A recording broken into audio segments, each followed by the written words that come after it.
Welcome to Every Step Podcast. I'm Krystyna Weston. And I'm Judith Beck. Every Step is the podcast where career and life meet. With a new guest every episode, we explore the gutsy issues affecting everyone in the workplace. Today we welcome Elizabeth Best, who is the host of the podcast of Ghost of Boyfriends Past, which is a great podcast. I've listened to it. I love it. And you know what, Elizabeth, we have been waiting for this episode because there's so much content. And because of that, in this particular episode, we're going to do a part 1 and part 2. In part 1, we're going to talk about our experiences and what's happened and try to give some advice on what we would do. And then in part 2, we're going to do a very quick question and answer in real life scenarios. So hopefully that will help people go, yeah, that happened to me and this is what they did. So maybe that's not a bad idea. And again, it's all about what we would do. And everybody's different. Every situation's different. So I think that we should just kick it off with Elizabeth. I know this has happened to you in the past where you've met someone at work. Mm-hmm. Just tell us a little bit about what happened. Well, look, the first time I met this person at work, we were both in relationships with other people for about 5 years. So we developed a really good, solid friendship. And I think that's probably why I was a little bit more trusting of the relationship than I would have been had we, had this instant chemical, physical attraction thing. It was. And so when my ex cheated on me, this colleague was there for me, and they will be like, well, why don't you find a relationship of someone that will appreciate you properly? And the inference was like me. But he was still in a relationship at that time, so we didn't let that go any further until we were both single. But when it did go further, it was so fast. It was so we'll get married at some point and we'll do this and we'll do that. It was very, very love bomby. And then we went away. We finally told people at work probably about 3 months into the relationship. And, the boss was okay with it as long as, we acknowledged that it was, a thing. We didn't have to sensual and yeah. And then we went away on our first mini break. And during that mini break, we had a fight. I don't even remember what it was about, to be honest with you. And in the morning, he said, I don't want to do this. And I said, oh, well, that's fine. I don't want to do this either. Let's not fight. And he goes, no, I don't want to do this. I don't want to do us. I would like to, we're splitting up. I don't need your drama, was what I got. And so he booked us flights to come home 3 days early and had the gall to ask me for half the cost. And I was like, oh no, I'm not paying that. And then when we were on the plane and I was crying, he's like, what's wrong? And a lovely air hostess took pity on me and sat me away from him. And then we were all made redundant at our work a couple of months later. And because I didn't know any better at the time, we trauma bonded and got back together and dated for about 4.5 years. But we moved cities and worked together at that place too. So we kind of moved from one workplace into another because we both did the same thing. And yeah, it didn't end well. What would you have done differently? Yeah. I think one of the main things that I would have done differently is had a little bit more confidence in myself, because a lot of the issues that we had in our relationship were from him subtly putting me down or making me feel like I couldn't do things or minimizing. Like I remember one time he came over to my side of the office because we worked in slightly different departments when we moved cities. And he was like, look at my girl working away, click, clack. And I was like, at the time I was like, oh, that's so cute. And now I'm like, that was really belittling. And he actually put me down in front of a whole bunch of my colleagues, my little girl working away. And I think that I just would have had a little bit more confidence in myself, because one of the issues that we did come up against is that when we moved cities, And when initially in the same workplace, I applied for other jobs and got them, and they were my dream jobs. And he was very dissatisfied at his workplace, and I was having a ball at mine. And it got to the point where there was this strange professional jealousy where if I came home and told him about the amazing stuff that I was doing, he would get cranky. And then so I stopped telling him. And then we had explosive arguments about, why are you trying to hide it from me? Why are you trying to keep your success from me? Like, what do you think? It's going to make me feel small? And I'm like, well, kind of, because that's how you've been acting. Oh, this is so familiar to me. And this is where work and life collides. And so many of the issues are not actually work issues. No. They're human issues. They're issues about our self-worth. They're issues about how well we manage boundaries. I had a very, very similar scenario. I ended up marrying somebody that I was working in, and he ended up being my direct boss for a period of time. This was in the late 80s, early 90s, different world. And whilst I was more junior to him, everything was fine. But the minute I started earning more money than him and got transferred to another division and had more seniority, things fell apart. That'll do it. Things fell apart. And I have to be careful what I say, actually, because there's probably a lot of people that know me and know my first husband. Gorgeous guy, but didn't cope with my success. And then men like that often go into trying to control you. And if you don't have high levels of self-confidence and high levels of self-worth, which it takes time to build, and it's only when you go through these kind of, I'll call them traumas, because I subsequently divorced and I had my own trauma. I had a young child, a 3-year-old at the time. It's only until you process the trauma and get help and get lots of counseling that you start to build your own belief in yourself and your own value in yourself. It's like, hey, I'm actually good. I'm actually really good at this. And I deserve to be paid what I'm paid. And I deserve these promotions. But when you're in the midst of it and you're getting all this in your ears, really, really hard. Really hard. Well, it's also too, if whether it's a partner or a friend, if they're not a cheerleader for your successes, and if they're not celebrating your successes, those are red flags. So, you saying going home and talking about things that you've done well, if they're not like going, that's really great. If they're cutting you off, that is a beginning of a red flag, because there's a jealousy there, or they're not building you up. They're pushing you down, and you want people who are building you up and celebrating your successes. And that's where it probably does make it really hard when you're having a relationship at work, because then you're also taking it home. And there's no escaping. There is no escaping. Exactly. And I was reading up on I was reading something where it said that only 29% of relationships go longer than a year. That was one of the studies that we had. And in our poll that we just recently did, 28% people said they would have a relationship at work. 14% said if it was in another division, and 59% said no. But there were comments of people saying that they found their life partner. So it can happen, and I think it is very, very. It depends on, one, the type of environment. One, if you're in a position where you're wanting to move up the corporate ladder, and there's a hierarchy, because some positions aren't hierarchical. They're not like for instance, if you're a teacher, because remember, Elizabeth, because Elizabeth and I were on, what was it called again, Elizabeth? Insight. We were on the Insight program, for work and relationships, and there were lots of couples on there that you kind of go, I can kind of get why they would have a relationship. Somebody they had very non-traditional workplaces, so they had like, I felt like such a Debbie Downer on that show, because there's all these happy couples, and they're like, and Elizabeth, and I'm like, I broke up with someone and it was hell, and then we got back together and it was hell.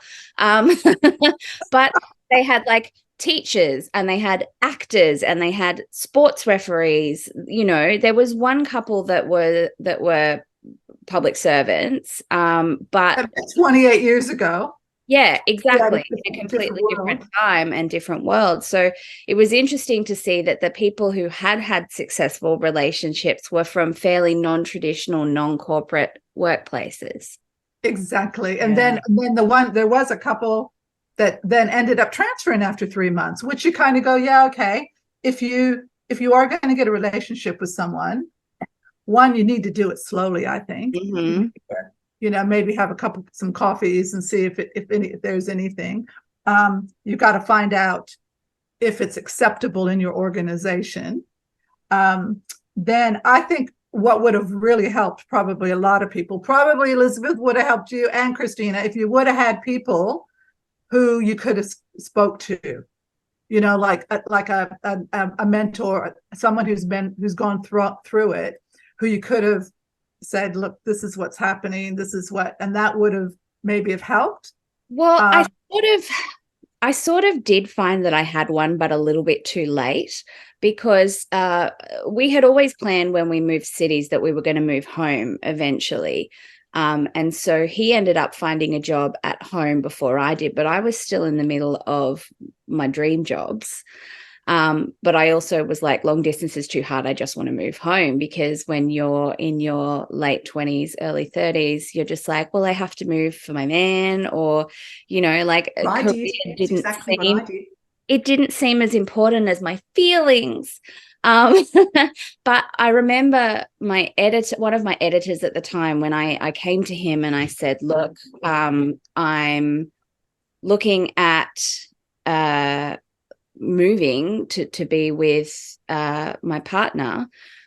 And he said, does he realize what you're giving up for him? Does he realize, like, you are so talented and you are so perfect to fit here? Does he realize that? And I was like, yeah, he does, whatever. No, he didn't at all. And I didn't at all either. And I think you just hit the nail on the head. I think it's very common, and it's going to be a gross generalization here, very common for women when they find a partner that they really love and they believe they can have children with and have the happily ever after with, that we I'll speak for myself, we make decisions that compromise ourselves. And at the time, it's a little compromise. Mm-hmm. At the time, we kind of go, oh, my love for this person, and we've got a future, and I'm going to have babies. So, you know, their career is important. And you make excuses and excuses and excuses. But what happens is those excuses build up and they build up, and those little compromises build up until you wake up one day and you go, where did Krystyna go? I've lost. Where is Krystyna? I don't even know who Krystyna is anymore. Yeah. And it took me probably about a year of therapy to figure out who I was, because by the rest. Because by the time I ended that relationship, I thought I was crap at mostly everything. I thought up was down, black was white, you know, and I was trying to explain to somebody else how I could feel like that. And I was just like, it was just so many little things, but he would attack the things that I already thought that I was not very good at. Like he found the little parts of me that I was insecure about and told me that I was wrong about them. And so I would get more, and I'd be like, well, I already feel like I'm not good at this, so therefore I must not be good at this. And you were with a narcissist. Yeah. Whereas now I go, you know what, like, he's just found a chink in my armor and I am good at this, and I have imposter syndrome, and everybody has imposter syndrome, but it does not mean that I'm not good at this. Exactly. Can I ask a question to both of you? Elizabeth, what age range were you in when that happened? So 28 to 32, this relationship was. 28 to 32. And Krystyna? Same age. Same age. Okay. Got married 26 to 30. So, you know, give or take, same age. And the other person, Elizabeth, was there an age difference? He was 8 years older. 6 years older. 6 years older. Okay, so there was that, I know everything, and you're just a kid growing. You're a lot younger than me. So At the start of our relationship, he did actually call me kid when I was at work. He's like, "Hey, kid, like, how you doing?" Blah, blah, blah. And I was like, "Ha, ha, ha, so cute." And now I'm like, that's not right. Yeah, I wonder, that wouldn't happen today, would it? No, I was like the little girl. I was, young and innocent to him. And he would be like, "Look at my little girl, blah, blah, blah." And now I'm just like, oh, gross. It's cringy. Yeah. It's cringy now when you think of it. You go, oh my God, somebody said that. Yeah. I think the world has changed. My scenario was in the late 80s, early 90s. That's a lifetime ago in terms of where we've come culturally. Mine was even 10 years ago, and we've come the Me Too movement, and everybody finding their voice, and HR finding their voice, and people finding their voice, and everything that comes with that, good and bad, because there's been bad that's come with that too. It's changed. I mean, we all used to date people at work. It was how you met people. It's how you met your partners, how you met your husbands. But I think if I was in corporate now, I'd be thinking really, really hard about the consequences of doing that, because the consequences are not trivial. In those days, it was just what happened. Yeah. Like, it was just the way you met people. But it's so different now. It was contained. So, and then also too, depending on when, like for instance, when I was going to uni, I worked in retail. And so the guys that were at the store that we worked at, well, I dated, that was fun. We all went out, and because I wasn't going to work in retail, I had no idea that was my, means to an end, basically. And so that was all kind of fun during that time. But even then, even in that environment where everybody knows everybody, it was contained. Like if there was a breakup or whatever, it was contained with that group. It didn't go out on social media or to other divisions or other areas as gossip that was going to be there forever. And that is what is so hard, I think, for people who are having relationships now, especially at work, is that if it doesn't work, everybody knows about it probably throughout the whole organization. They're all going to have their view, and they're all going to, there's going to be the, people on this person's side and people on that person's side, that kind of thing. And that's really damaging from a career point of view. And is it worth it? I was reading up on the internet just a little while ago, that some of the ones that seeing what the legal sites would say. And I had to laugh, because this one said, what you should do is you should make sure that you have an agreement while, at the beginning of the relationship, about an exit, kind of like an exit, like a prenup for working together. Prenup for work. What happens if the relationship goes wrong? This is what, and I just laughed. I thought, who in the hell is going to do that? No one is going to do that. But you know what? When people are going through trauma, when people are going through grief, when people feel jilted, or when they feel poorly done by, because we're all human, you actually don't know how someone's going to respond. And you think you're with somebody who's rational and mature, and you've had this, breakup that you both agreed on. But then later somebody starts going through a grief process, and they start getting angry, and they might do something crazy and lash out or say something that they shouldn't, and then it can all come falling apart so quickly. So and here's the kicker: when they see you start dating someone else, then that could start its own little problems, of people being the breakup. You really have to think these things through now to conclusion, almost worst case scenario. Going, okay, he's just asked me, or she's just asked me out. And start thinking, worst case scenario, do I really like this person that much? With those agreements, I've had a little bit of experience with different agreements like that, and they're not legally binding.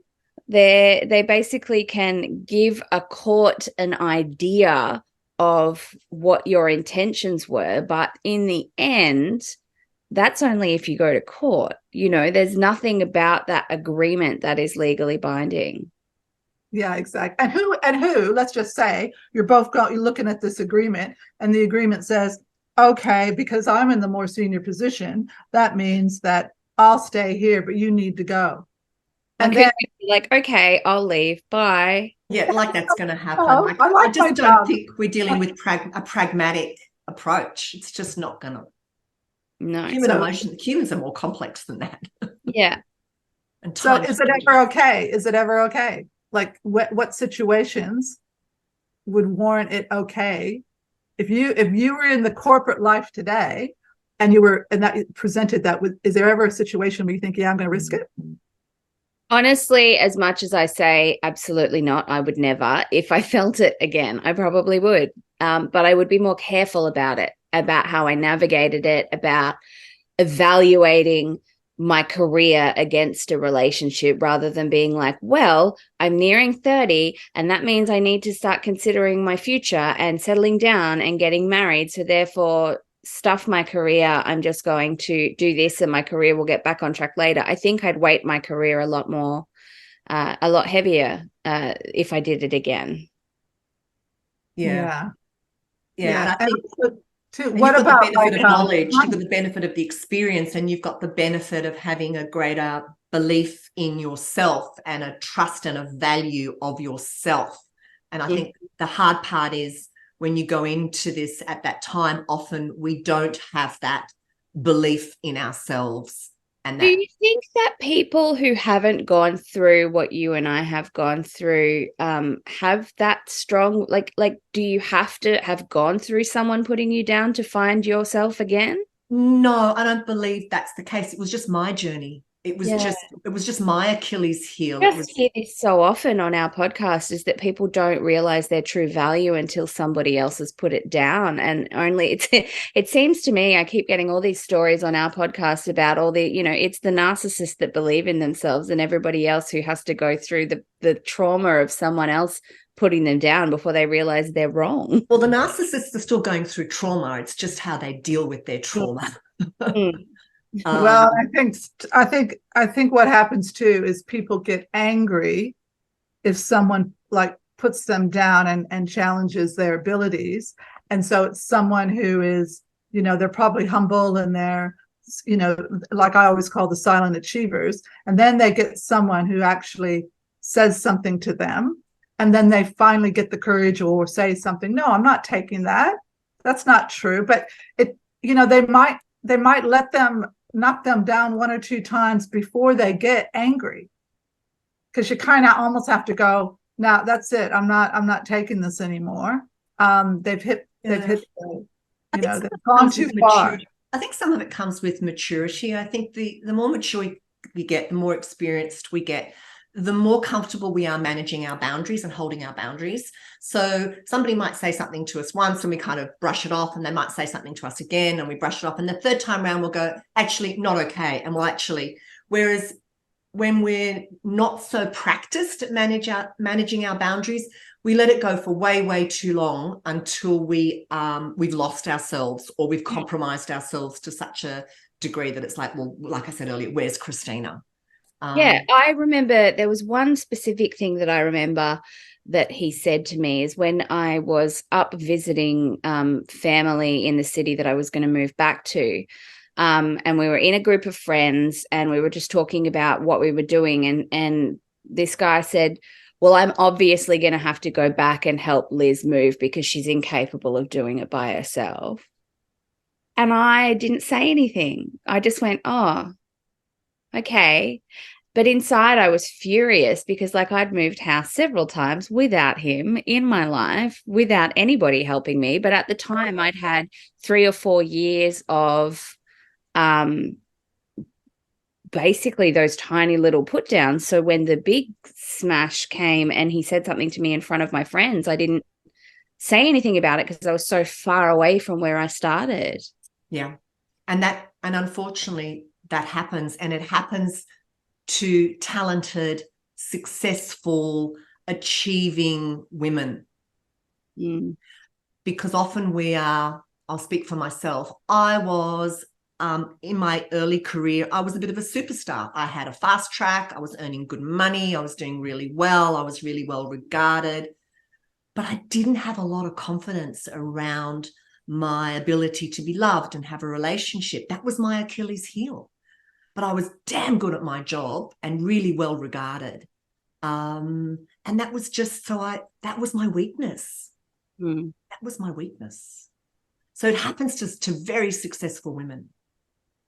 Well, that in itself is probably another good reason not to have relationships with people you work directly with them, or avoid them at all costs, because then you don't have that emotional part that that intertwines with day and home, so that you're not going into work and then you're working together and then someone's doing that. Where if that wouldn't have been your partner and they said that to you, my guess is you probably would have gone, what the hell are you talking about? Right? Exactly. Like if someone said that to me in a work context and they weren't someone that I was in a relationship with, I would lose it. Yes. Can you imagine if someone said that in front of colleagues? Well, you're not capable of doing that by yourself, so I guess I'll do it. Like, no, thank you. And yet somehow you take it in your home life. Yeah, exactly. Because you don't want to cause issues, or you don't want confrontation, because you're not going to say anything there because that's going to cause confrontation. People are going to go, oh, they're fighting. And then, you might have to take it home. But then you get home and you think, oh, I don't want, because a lot of people don't like confrontation. So they let things slide, but it still goes in the memory bank. It starts building up, and then all of a sudden, that's when the volcano blows. It gets to a certain point where you go, no, I'm not taking it anymore. But, I guess the lesson learned through these things are, yeah, we've learned that lesson, but it did make you stronger. And it does make you wiser. And you think, okay, if I was ever in that situation again, I'm going to do it differently. And well, half the reason I got into doing my podcast, honestly, is because I wanted to tell stories. Like I started as a relationship columnist for She Said, and I got people writing into me saying that the story that you told about your life and your experiences really helped me. And that's the whole reason I wanted to go into podcasting about relationships, is because I want to tell people stories that have someone at home going, I'm experiencing that. What can I take away from this? And I think there are a lot of people that are experiencing the things that we're talking about that don't want to talk about it because there's a bit of embarrassment about it. There's a bit of shame about it. I mean, who likes to admit that they're vulnerable, or that they haven't managed their boundaries, or that they feel unlovable, or that they've let something get away from them in the way that you and I let things get away from us? You don't want to admit that. Yeah, absolutely. Absolutely. So that's the great thing about your podcast and podcasts like these, is that we didn't have any of this stuff back in our days, right?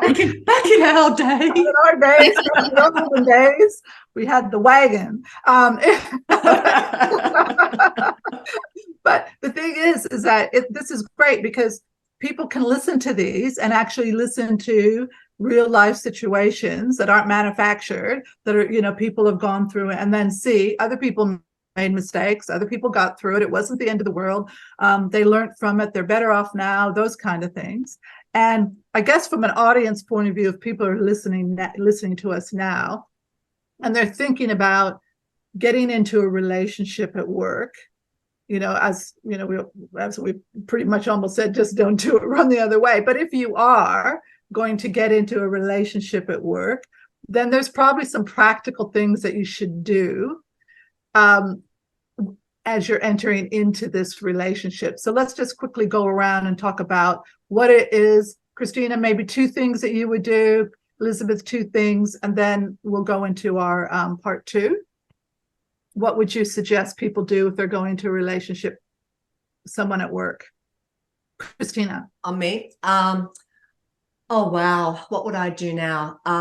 I think you need to be open and transparent with the people around. Like, you need to go and have a conversation with HR. I think it depends on the seniority of each of the people in the relationship and whether they're directly working with each other, for each other, or in the same department. I think if you're in a completely different division, if it's an organization with 20,000 people and it's a completely different division, I don't think there are the same kind of issues. but there are much bigger issues if you are in the same team, if your colleagues in the ssame team, if you're directly reporting or can influence somebody's career. It just, because when in the moment, your heart takes over, right? It absolutely does. It absolutely does. And I can sit here and say I would never do it again, but I know that if I felt those same feelings, I probably would do it again.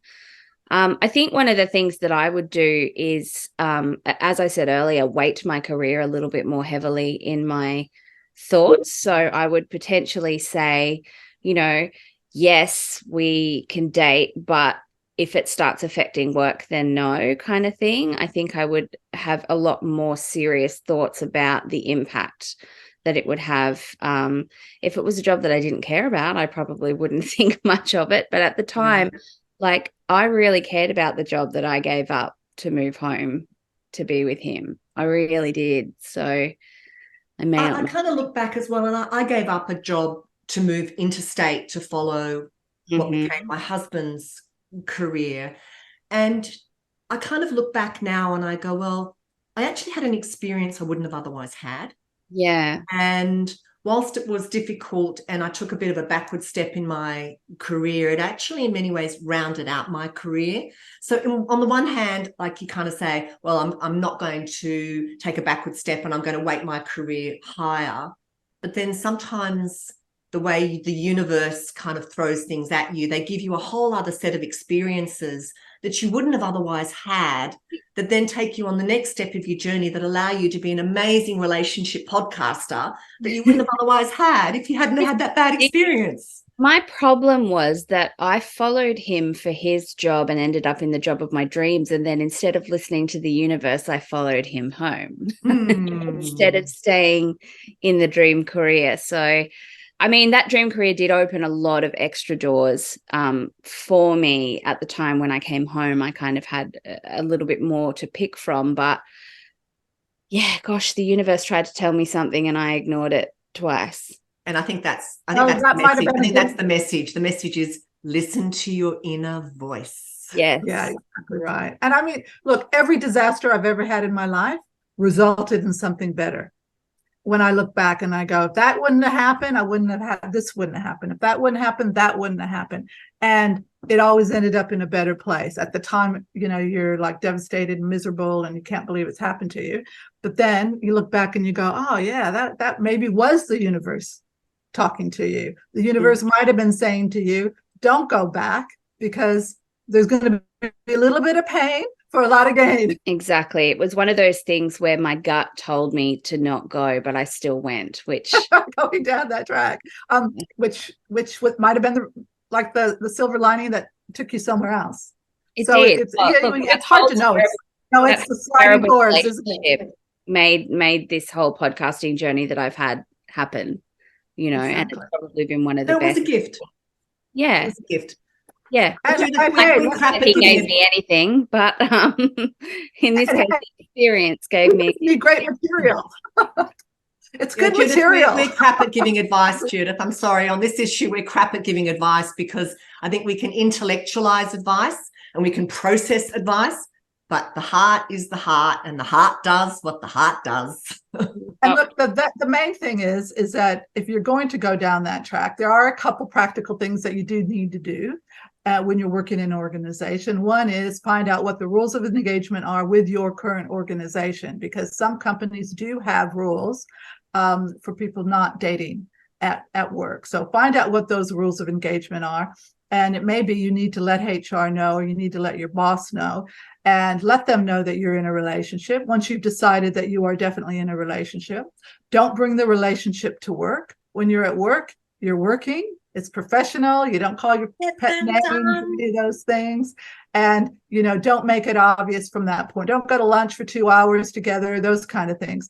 Keep it professional. And then if for some reason there is an opportunity, I would personally, my personal advice, if you're in the same division, and start looking to transfer out into another division if you can, if it's gotten to that point. And that would have to be with a discussion, because it could hinder your advancement as well. And then if you do get promoted let's say your partner is the boss and they do promote you, well, then people, that's the reason you got promoted, even if it's happening either. So just look at it logically from the point of view, okay, we're in a relationship, it's going good, you're going to be my life partner, we're happy, but it's a large organization. Should we actually, or do we actually want to be in the same division, working with each other day to day and then go home? So Judith, I think that's a really good segue.